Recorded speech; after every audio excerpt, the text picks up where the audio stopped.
Hello guys, আসসালামু আলাইকুম। আমি এখন আছি ব্রাহ্মণবাড়িয়া রেল স্টেশনে। তো ঢাকার উদ্দেশ্যে রওনা করব, একটু পরেই ট্রেনে উঠব।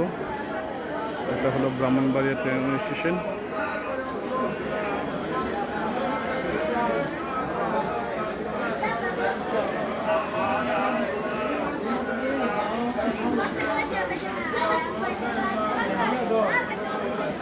প্রচণ্ড মানুষ মহানগরের জন্য অপেক্ষা করতেছে।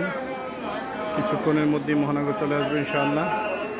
এটা হলো ব্রাহ্মণবাড়িয়া রেল স্টেশন।